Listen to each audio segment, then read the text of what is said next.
Recent గా రేణుకా దేశాయ్ గారు comment చేశారు కదా, సో దానికి సజెషన్ గా నాన్ వెజ్ ఒక వీడియో చేశారు.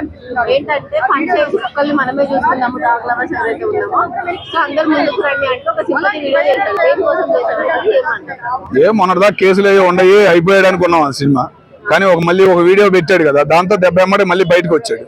బయటకు వచ్చి ఏదో మాట్లాడాలని చెప్పేసి పోయి మళ్ళీ కుక్కల గురించే మాట్లాడుతున్నాడు.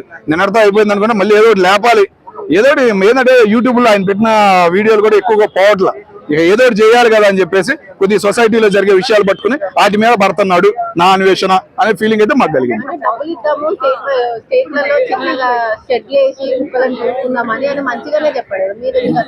అదే నేను ఇన్నే సంపాదించాను, నాకు సాలిక సంపాదన అని మొన్న అన్నాడు. మరి కుక్కలన్నిటికి మేపడానికి ఇంకా సంపాదించాలి కదా మరి ఆయన. అదేనమ్మా అంటుంది, ఇట్లాంటివి ఉంటారు కదా బిత్తర్ బ్యాచ్ జనాలకి ఏదో అభిమానం. ఆయన ఊరు చూసుకోమని, ఆయన ఊరు ఆడ వైజాగ్ దగ్గర పల్లెటూరు, ఊర్లో దగ్గర 20-30 కుటుంబాలు కూడా లేవు, చాలా మంది బయటికి వెళ్ళిపోయారు. ఆయన ఊరికి ఏదైనా చేయమని, ఆయన ఊరు దత్తత తీసుకోమని, ఓపిక బలం ఉంటే. కుక్కలు ఎందుకయ్యా నీకు? కుక్కల వల్ల ఎంత నష్టం జరుగుతుందో తెలుసా? నష్టం కాదు, ఒక వ్యాధుల దానికి కూడా అవి పడుతున్నాయి. దానివల్లే ఒక సుప్రీంకోర్టు, భారతదేశానికి ఒక మంచి సుప్రీంకోర్టు ఉంది, న్యాయ వ్యవస్థ అనే దాని మీద నమ్మకం ఉంది కాబట్టి అది ఇచ్చిన తీర్పుని ఎవరైనా స్వాగతిస్తారు, నీలాంటి పనికిమాలిన వాళ్ళు తప్ప.